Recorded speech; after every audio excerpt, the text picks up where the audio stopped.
Small business war stories. Small businesses are the soul of America. And this is where they tell their stories. I am your host, Pablo Fuentes. Hey, lovers of small business and good stories in general. Welcome to episode 88 of Small Business War Stories. And today I sat down with Trey Ramirez of Spokesman Coffee. And Trey tells a whole story about how he started what today is a coffee roasting business as well as a coffee shop. And they sell beer. And they're turning their space into an art space here in Austin, Texas. And we talk about all kinds of things about the art, including the bathroom, which has a very, very amazing funky pattern. I'll let him describe it. But when I was in there, it's definitely very, very unique. And they're bringing the community together for all sorts of events and in Austin. And Austin's a fast-growing city, so it needs spaces for people to congregate and come together and create community. And Trey and his team are doing exactly that.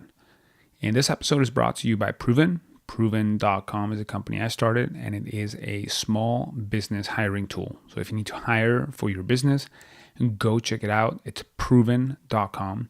And we also have a great blog at blog.proven.com with lots of resources to help you run your small business, including this podcast.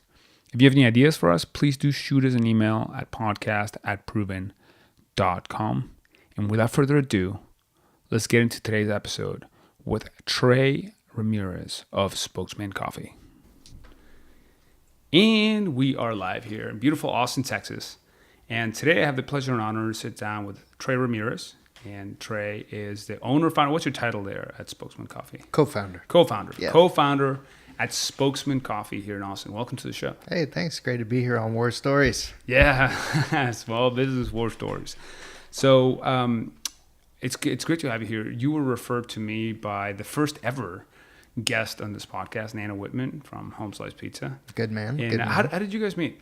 Well, Nano and I go pretty back to the old Home Slice days. So to me, you can't say Home Slice without saying Nano. Yeah. I met him. I want to say that was 2008 when I started working there. I started working there and kind of worked my way up. This was before the takeout location was open downtown. Okay. And they were doing everything out of that. Just the one, they call it OG, the original, the restaurant. And all the pizza was run on just a couple decks on their oven there. Yeah. And it was quite the operation. Yeah. But I really fell in love with just the vibe there, the culture amongst the staff, and really what the founders and what Nano were kind of putting out to the world, and had a huge effect on me, actually. Of all the service jobs that I've had, I feel like I did a lot of growing up there, and a lot of cutting my teeth managerially as well. Okay. And so Nano is someone that I have great respect and admiration for. In the industry in town and in the food industry at large and service industry. Cool. Yeah. What? Was that the last job you had before you started Spokesman, or? No. Okay. That job for me, let's see here. That was at about the midway point of my last 16 years here in town. So prior to that, I worked at a few coffee shops and kind of local funky favorites, if you will. Which ones can you tell me?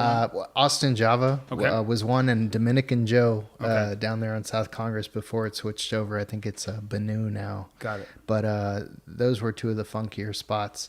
Home Slice for me, although I had worked at a steakhouse as well, a little bit out of town, way back in the day.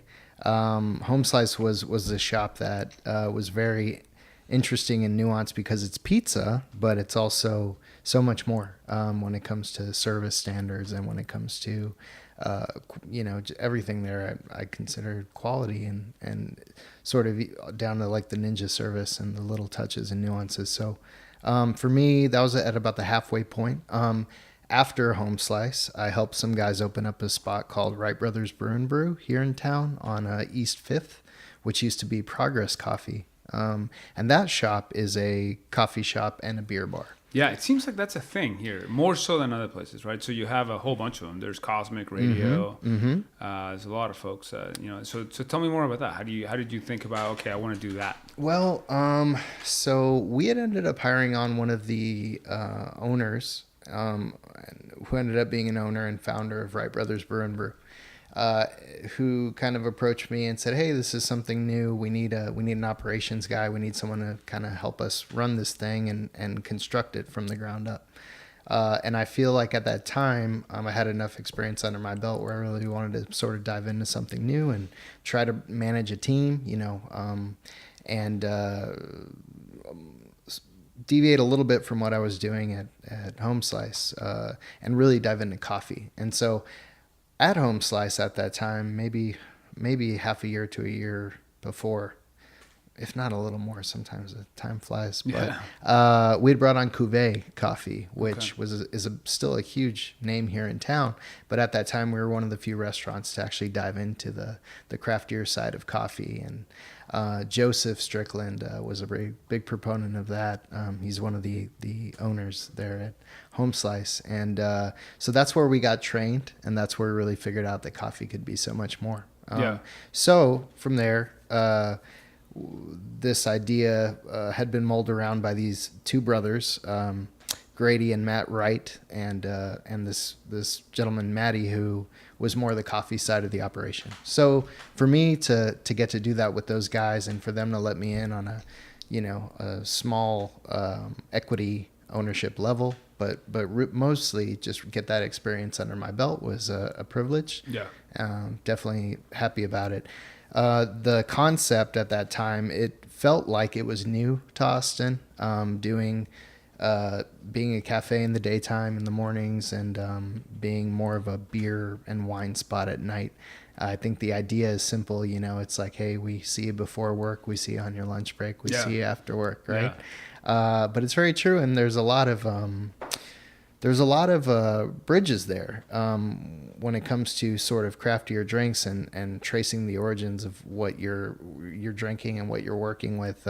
Coffee can be looked at a lot like wine. It's pulled from different parts of the world, and those origins are known for their different flavor profiles and nuances depending on how you roast them. There's so many variables you can really dive into, and so I was very turned on by that, and just the quest to learn more. So how do you, as you think about it, so we've had several different coffee shops on the show, right? So we had one in Louisville, Kentucky, and around the country, a few others, and in Clarksville, Mississippi, and Detroit. When you think about opening a coffee shop, how do you think about what's going to differentiate you? How do you think about what's going to make you you, so that people remember you and it's not just another coffee shop? You know what I mean? Yeah, I do. I think for us, our coffee shop is very interesting and unique to me because we roast all of the coffee right there in front of you. Mm-hmm. Part of my, war story, the business war story that I'm bringing into here was the fight to explain and go back and forth with the city about what a coffee roaster does and why it's okay to have it in a restaurant setting. Mm-hmm. And so there was a lot of back and forth with that of, it doesn't need its own grease trap. It doesn't need a giant, Pizza Hut vent oven. But it doesn't get hotter than your stove at home. But at the same time, it puts out some heat. It's run by gas. And so there was a lot of trial and tribulation to get approved and get going. But once we did, we found out, wow, okay, like we're in the clear, and this was kind of new territory for a business in Austin to legally have the go-ahead to do this. So that makes us very unique. We're also in a neighborhood that I feel, is really having its the beginning of its big growth spurt here in town, and the 4 or 5, and that's actually where I live as well. Yeah. And where we are at the moment. Where we are at the moment. And this whole kind of South First and all the way, to Bannister and Menchaca and down to South Congress and St. Elmo. I've just frequented spots around the neighborhood because I'm a musician. I've practiced at the music lab for almost 15 years and have always wondered, when's the hood going to have its big, time to shine. And so I feel like we're discovering that a lot of folks feel the same way. Yeah. Well, that's why I bought a house here. Yeah, there you go. And same here. Yeah. And so I think it's definitely a community and a neighborhood vibe. I think inevitably you're going to see, more folks start to build up in town the way that, we've seen a lot on different parts of town here. Mm-hmm. But, we're going to have a good number of years where these small businesses and really interesting and really funky ideas are just going to emerge down here. And which is kind of a segue into where we are. It's called the Yard. And all these warehouses that were built in the 70s, the landlords down there brought in and curated a very interesting tenant list of these small businesses that are all makers and artisans and do their own thing. So we represent the coffee roasting side of the equation of all the businesses that we're in line in a row with here. And that's part of the St. Elmo development, right? It isn't part of the St. Elmo market. Oh, it's not? But it's right next door. Yes. Okay. Yeah, it's very close to it. But this was more of just like felt like an under the radar kind of just like, wow, these guys totally looked at every puzzle piece and lined it up and really represents more of the small kind of guy and more of the funkier side. Sure. For instance, I think we're also unique just because of our location. We're right next to a winery, the Austin Winery, who are great. You have St. Elmo Brewery, who are pretty much the reason why we got introduced to our landlords. We looked around for a long time down here, but nothing ever really felt right. Everything was a white box build and kind of felt just like not the right fit. Yeah. And rather than forcing it, we knew, it's not right. It's not right. You have to wait. And luckily, after almost 2 years, we got lined up with the landlords, who are also younger guys. So that makes it really interesting too, because you can tell that somebody that gets a little more about what's happening in town right now, yet can kind of curate tenants who bring in something interesting and it doesn't feel cookie cutter at all. We've got the first whiskey distillery approved to do business in town is still Austin Whiskey Distillery, and that's a huge project. That's a lot of fun too. That's happening in the Yard? Yes, they're actually celebrating their 1 year next week. Oh wow! Yeah, middle of September. I've never been there, and I'm embarrassed by that. Oh well, come check it out. Yeah, they're a lot of fun. I mean, I really have to brag about every tenant there. You've got screen printers, Raw Paw. You've got Drop House, who are steel fabricators that do amazing things. But really, that's the one thing I think that's synonymous about each business is there's so much love involved. And if I had to bring, we may touch on it again, but my biggest thing is just you have to have the love for what you do, because it feels great during the really good times, but it ultimately will get you through the tougher times. Yeah. And I think everybody down there really has the love for what they're crafting. Okay. And they just want people when they walk into their space to kind of see that and get an impression of who they are. I might even ask you, I know you got to check out our space. I did. I'm actually currently drinking, it says Spokesmanic on your cup. Yeah. We hand stamp everything, our bags, our cups. Everything's very hand done and homemade, which is a lot of fun. But the space itself, for some people, it's a lot to walk into because there's a lot to look at. Yeah, we can talk about that. So there's a lot of interesting art there. Yes. What was the process of selecting?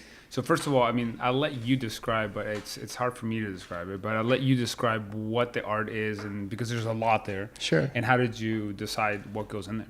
Well, I think all of us, if we're lucky enough, we've met that person, or we have that one friend who's really quiet, but it's got a whole lot going on up here, and is just a true artist of whatever it is they do, has a real talent for their craft. And we ended up hooking up with the guy that we admired for his graffiti. He's a very prominent graffiti artist around town. The first thing I ever saw that he did was actually the Ramen Tatsuya up north. Oh yeah. I don't know if you've been in there, but their space and their bathrooms are crazy.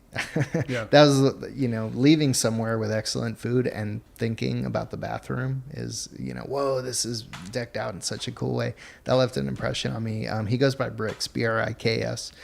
He's on Instagram as Bricks Loves You, and you can see the stuff that he does, but he has such an eye and such a really interesting take on graffiti art. And ultimately what it was is we met him. We immediately bonded over art and over, stylistically what we were feeling. He asked for some of our influences for the business when it came to art. And, we let him know we're fans of old school hip hop and metal and just like melding of cultures and, all that. And we just let him loose. He spent almost 2.5 months in the space by himself, painting as high as 24 feet up. And he really did an amazing job with decking out the space. And then I told him the story about the bathrooms in Ramen Tatsuya and how it left such an impression on me. And real quiet, he's just like, that's cool, man. You know what? I think I'm going to do something really cool for your bathrooms too. Yeah. I said, okay, great. Thanks, man. Wow. Like, I don't even care what it is. I'm sure if you're doing it. And what he did in there, it's funky. Dude, he painted almost 120 characters out of thin air. Yeah. And each bathroom is different. So we have 2 bathrooms, and each one, I only went to one of them. Yes, has all different characters. Nothing repeats. It looks like wallpaper, but I saw him do it without a cheat sheet, without any reference. It was truly humbling just to see somebody that good do his thing. And it's the weirdest thing to walk into and realize that it isn't wallpaper. This is a guy who just set up shop and just went for it. And in a weird way, the space is almost a bricks exhibit because you really get to see. It's like his Sistine Chapel. Yeah, man. It's his take on so much. And he's so funny, and there are little like hidden meanings and puzzles and Easter eggs in there that you just kind of have to find. But that's something that our space completely, I think, thrives on and is better for. I don't think it would be the same without it. And we're really lucky to have met him and to continue to work alongside him. Once a month, he brings his crew and invites other crews around town to come in, and we do an art throwdown in our back area. Nice. And it's a lot of fun. You guys do music? Oh, yeah, now and again, DJs and smaller stuff. What do you play? I play guitar. Okay. Cool. Yeah. So we're talking about guitar. So you were just kind of like sandbagging. You're asking me about my guitar. Oh, well, I like to know, man. Yeah, you got it all. You got a lot of really cool stuff around here. It's pretty awesome. It's I feel like nowadays, especially in Austin, a lot of us are musicians, either just at home or people. I spent my 20s touring around and playing music, and had a blast. And I think it's something that I hope everybody in their own way gets to try, or whatever their version of that is, and really feel what that feels like. I just get jazzed when I hear about your travels, and you're talking about how you sort of hit up even regionally and kind of spin that off, and you're interviewing. It just sounds really really cool, and it's a really excellent way to meet interesting folk.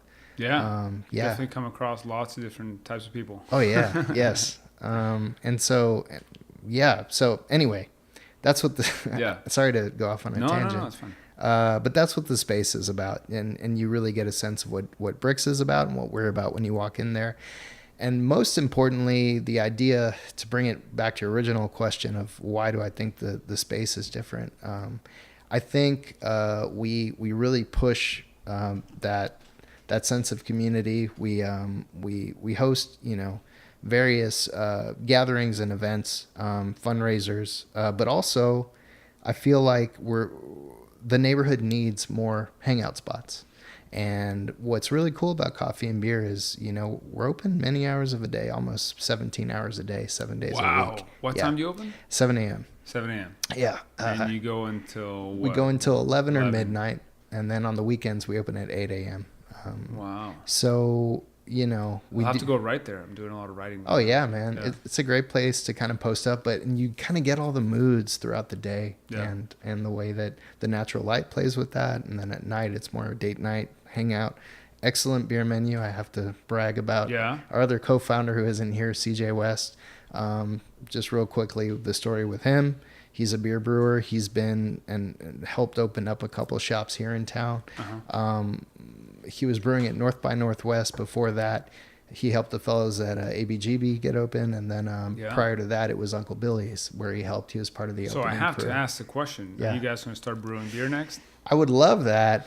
For the small guys, the scrappy guys, Yeah. it just wasn't a viable option for us to find the magic money to do that. We would love to, but I think it's, for us, we're definitely trying to grow organically and where it makes the most sense. And I didn't want to underestimate what we're doing by roasting our own coffee for our cafe. Yeah. And for, Austin at large. Yeah, and you brought me a bag here of this did. coffee, right? So you were talking about this is Yes. what's special about the way that you roasted this? Well, so our roasting style in general is very sweet forward. We try to bring out as much natural sugar within the seed or coffee bean, if you want to call it that, as possible. Coffee is a seed, and it's dense, and there's so much that you can do with it if you roast it right. So I brought you a coffee from Chiapas that is known for its just really chocolatey, kind of hazelnutty, satisfying morning cup. Goes great with milk. It goes great as an Americano or espresso shot. For us, that's one of our workhorse coffees. It's just our go-to, right? Yeah. But what's synonymous about all of our coffees, like I said, is we sort of strike just the right balance with the coffee where you're bringing out the sweetness, you're bringing out those, in some cases, fruity flavors or something really, interesting, but you're also balancing that with just the right roastiness, and not overdoing it, not taking it too far. Do you guys sell the coffees online as well, or? So thanks for asking. Yeah, of course. The next couple months are going to see us actually debuting our online ordering system. Okay. We waited a year and 4 months to get it out there. But we're actually on the cusp right now of just debuting it at spokesmancoffee.com. Okay. You can see every beer and coffee option that we have in our shop currently. When you go to our website, we update them constantly so you see what you're getting into. But for the folks that don't live in Austin, we wanted to figure out a way to viably get our stuff into people's hands, and so we're gonna debut with sort of a little box, almost like a variety pack, Cool. as our first SKU, and just kind of see, because we've gotten a few emails from folks who just want to try it out, check it out. So let's talk from a business perspective. Yes. What is that decision like? So a lot of folks who listen to the show maybe do one of these two. Maybe you either have a physical location or they only do an online ordering system. What were the challenges and things you had to overcome? How did you come to the business decision to go from roasting your coffee and selling it at your location to becoming an online retail operation, which is, sure, there's some overlap because you're selling coffee for both. Sure. But as I'm sure you're finding out, there's a lot of additional complexity and differences. There definitely is. I think for us, we've just kind of taken this approach of don't bite off more than we can chew. Mm-hmm. So that means not rushing to market. That means not rushing to debut something that maybe isn't ready because of our workflow or isn't ready because we're over promising something. So we don't do that, and we don't want to under deliver either, right? I think some of the things that you hear about not rushing and taking your time, some of that advice is for good reason. So for us, the next step kind of in our process is getting our coffee in the hands of people out of town. We debuted at a coffee shop in Michigan called Electric Eye that was really cool, but it was just kind of a one-time thing, but it started the conversation of how do we get our coffee into people's hands? And so our idea was to just create sort of a variety pack, which is what we're currently about to debut, and where people can sort of try a couple, 3 specifically different coffees that we have at our shop and really get a sense for what we're doing with our roasting style and our beans, and kind of for somebody who likes to play it safe and then also, maybe try something outside the box or more adventurous, we're going to offer that variety. So we are a very small team. We're open 17 hours a day, 7 days a week. We all do a lot. We all have a lot on our plates. So every bit of hiring that we've done has been with the idea of doing what we currently do, sustaining that, and where can we kind of organically step out from there. So for right now, we definitely have the bandwidth to take on something like this. Now, this is also assuming that it's going to be, it's going to kind of go along with sort of our motto of word of mouth and of, we have a social presence, but we don't aggressively promote or market ourselves, spend marketing dollars, I guess Right. I should say. Have you thought about changing that, given that you're going to be having a business that is, does online retail? Yes, for us, I think a lot of it lies behind where we want to head with our branding and kind of what's sustainable. So right now, like you can see on the bag, but for those of you that can't, we hand stamp everything, which is a lot of fun.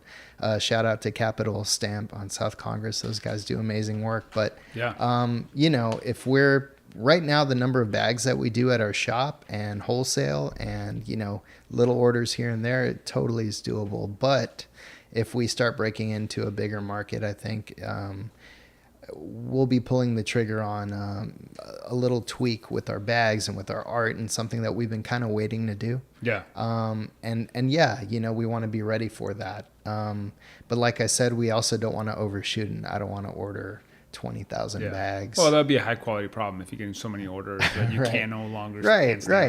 And I think people are more forgiving if, hey, we're getting busier and we're gonna grow that way versus, well, we did too much and we can't sustain. And that kind of goes along with our commitment to our employees, why our team is so small, because we really want to show that we care, and we want to offer, competitive wages and benefits and everything that's on that dream list for small businesses. And some of that I'm actually working on in year 2. Year 1 is about sweating it out and crying and feeling.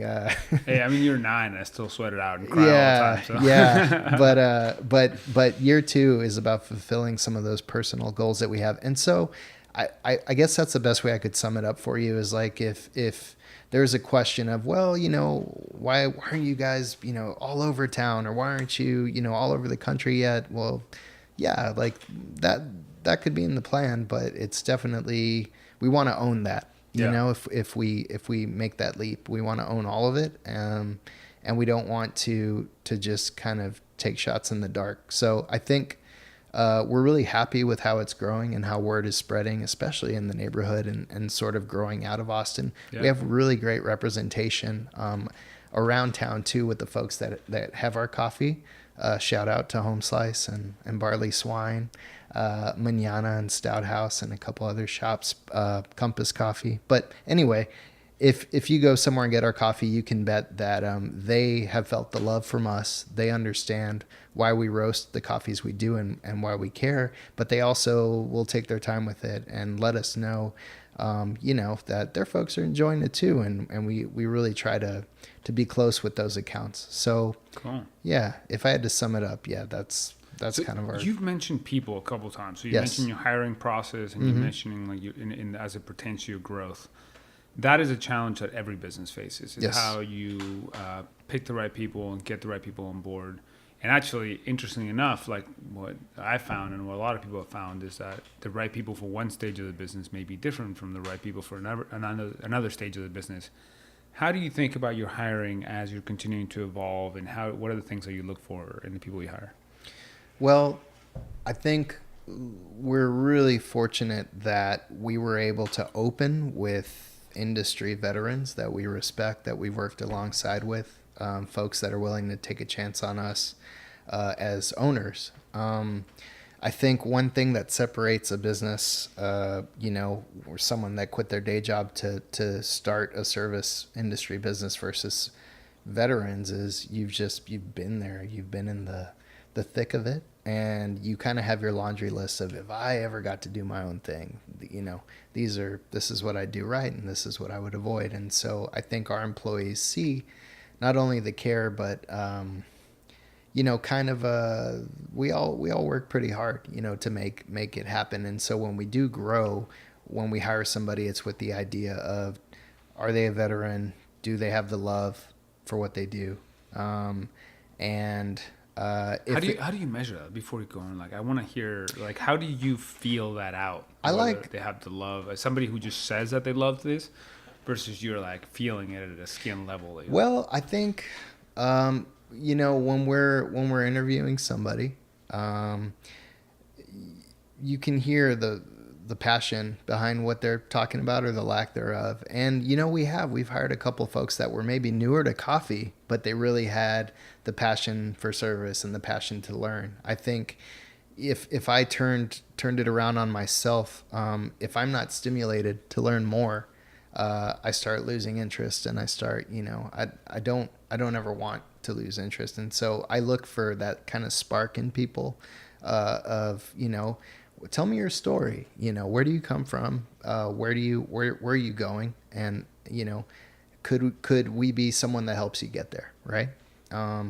And I think engaging with your coworkers that way is vital to a shop like ours, because each person that we work with kind of has their own journey within coffee and service, and those are, nothing against younger folks that are maybe still trying to figure out where their career is. But in Austin, we're surrounded by so many service industry folks. I almost feel like it's its own kind of a world where we don't want to settle for maybe somebody who can go through the motions and has before, but maybe doesn't have that love and that passion. So I gauge it by somebody who can actively just tell me their story and where they want to be and why, whether that involves my business or not. Yeah, so let's talk about that. So how do you, because there's probably a direct correlation between people who are more passionate about this kind of thing and people who eventually want to do their own thing. Sure. So maybe those are the people you want as employees, totally. but you have to kind of buy into the fact that they may not be around forever. That's true. So how do you negotiate that? How do you negotiate the idea of training somebody with the idea that they'll make your business better, but at the same time you're empowering them in some way to go do their own thing down the line? I feel like if we're kind of on the same page with somebody we're considering hiring on, just having the agreement of a year's time, to learn, to grow alongside us, to grow together, to teach us, everyone has something to learn, right?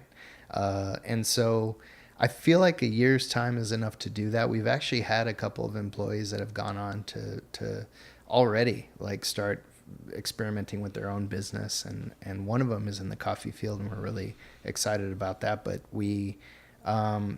he's still kind of getting that off the ground. But I think the only time it hurts is when it's when you feel like it's taken out from under you, is like blindsided. Yeah, maybe 3 months to 6 months of, we trained, we talked, we agreed, with our ideals and what we want to strive for. Because we plan for every member of our team, and what is that journey going to be, and how can we get there together.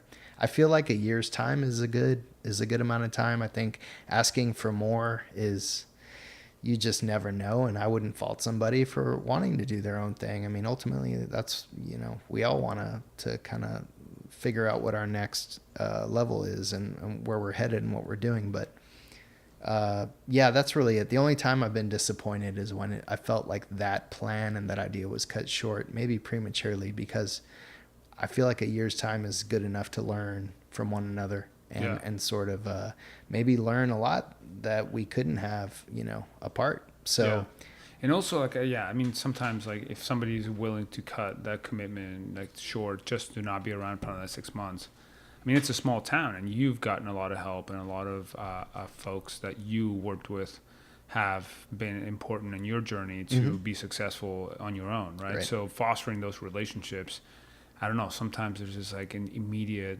I mean, I'm sounding like a get off my lawn old guy now, but it's just the search for the immediate payoff. That's take a breath. Yeah. A year is not that long. Totally. Just learn your stuff. And everyone says that about Austin, that, it's a big city, but a small town, right? At times, but the scene and the industry, it's definitely small. You can't go out to an industry event without running into the same people time and time again. You're really, you don't want to shoot yourself in the foot, you know what I mean? But if your intentions are good and you have the love behind it and the passion, our business practices wouldn't fault anyone for pursuing that. But it's when hiring somebody on, it's really good to hear, and it's good to know that you're kind of entering into this agreement together of, I want to give it at least a year. And, you know, honestly, most service professionals that you meet here in town, they kind of, you know, they know what they want and where they want to end up. I appreciate that honesty. I appreciate that more than the guessing game and trying to read somebody. Sounds good. Yeah. Now, you have a real funky space and a funky culture. What is the craziest thing that you've ever seen happen there? Oh, man. Wow. I think what's interesting is we end up hosting really interesting and kind of fun events. The most wild one, or the one that people might find pretty wild, we did a noise show recently over South by Southwest. But it was kind of a local show kind of thing where it wasn't really anybody involved in the fest. It was more like a local, you know, giving locals a chance to showcase what they do. I don't know if you're familiar with noise. I think I've seen the concept, but I've never actually had this kind of experience. Yeah. So do shed some light on it. Well, it's a lot like it sounds. It's noise and tones and abrasive, really harsh. But that's kind of part of it, is like the experience and the feelings that you that are created with that. And actually, one of our roaster, he's an amazing coffee roaster, Ethan. He put the show on because that's his, you know, he does many things, but that's one of the things that he's passionate about is noise music. And a lot of their shows happen at Beerland here in Austin downtown. But we hosted one, like a local show, and man, it was just, it was like a wall of noise. I mean, I used to play in heavy metal bands and stuff, but what kind of took me back was seeing the space in this sort of like just blanketed by like the harshest abrasive sounds, and then seeing people really like rocking out to it. You know what I mean? Just like it's people. So people who appreciate noise music just want and embrace the discomfort that this music brings about. Absolutely, and I think there's definitely a place for that in the music scene and in music in general. I like to see that people are experimenting with that. As a flip side to that, we hosted it was called Drone Camp, and it was another music event where just droney, like, you know, like these really strong tones, almost kind of like noise, but but the drone camp was cool because you'd walk into the space and you see somebody just jamming out on like one chord that just goes for like 5 minutes. And you just see people like laying down, just rocking out so hard, just being hit by the waves of sound. Yeah. And I don't know, man. I mean, I like to think that our shop, by hosting events like this, we're you know, like there's room for all of that. And for somebody that didn't know what they were walking into, it kind of makes them ask the question, what the hell is this? And I like that. It's one thing I haven't mentioned yet was, you know, Austin definitely has its share of quote unquote like third wavy, nice, clean, sterile coffee shops.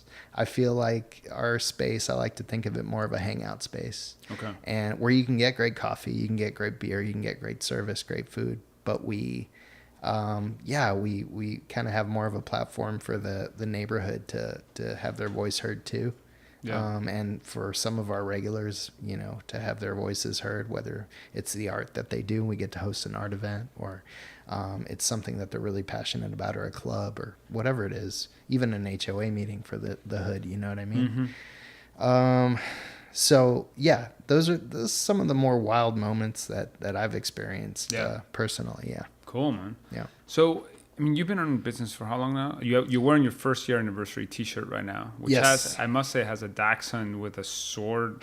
Like, it's a dachshund, like it looks like a snake wrapped around a sword. Yeah, it's a whole play on the snake and sword sort of. But this dachshund is actually Owen. It's CJ's dog. Okay, cool. Yeah, and he's kind of like our unofficial mascot.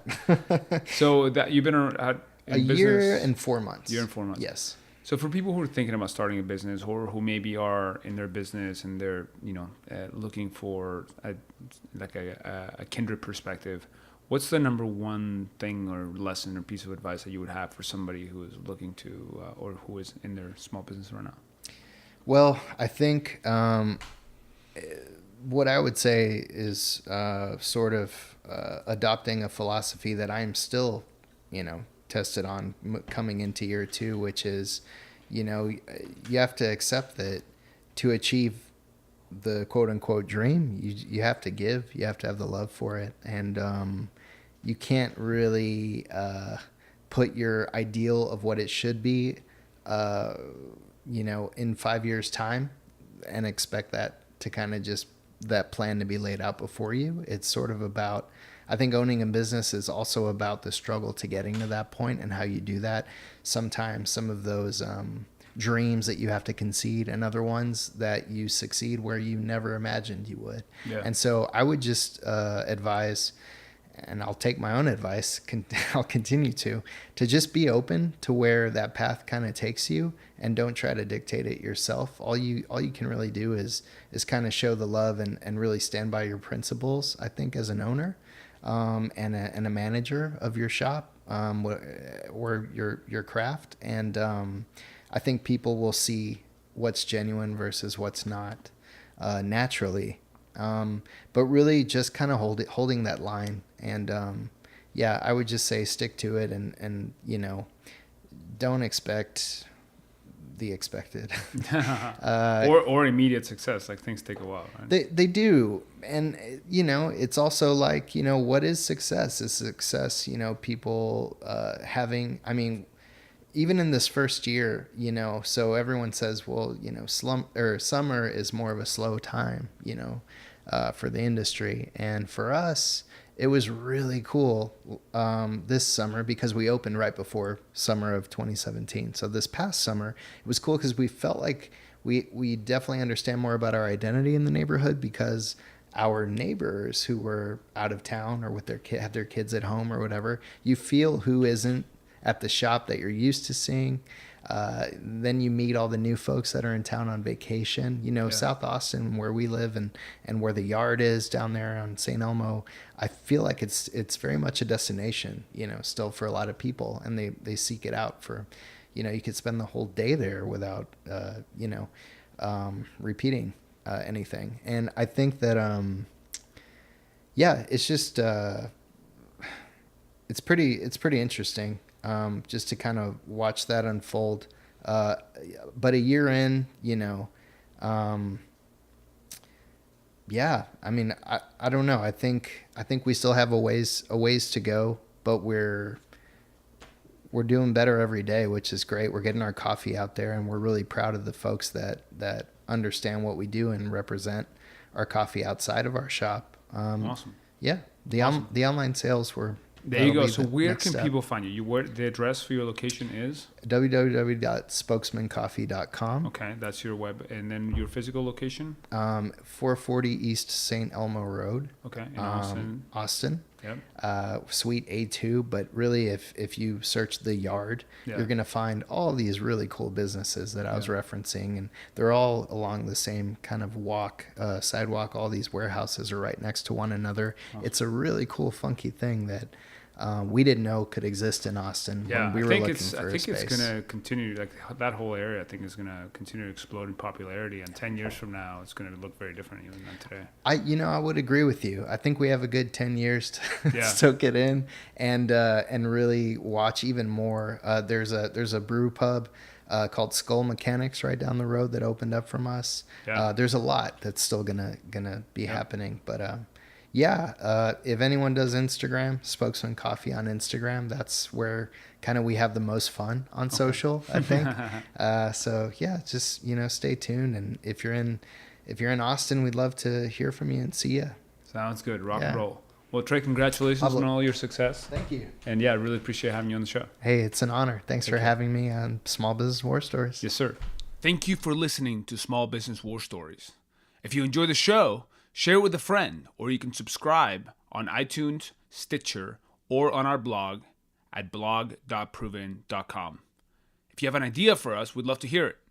Please email us at podcast@proven.com. See you next time.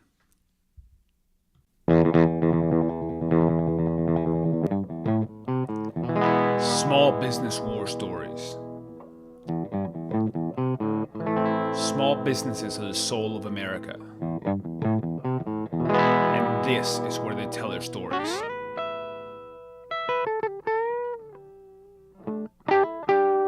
I am your host, Pablo Fuentes.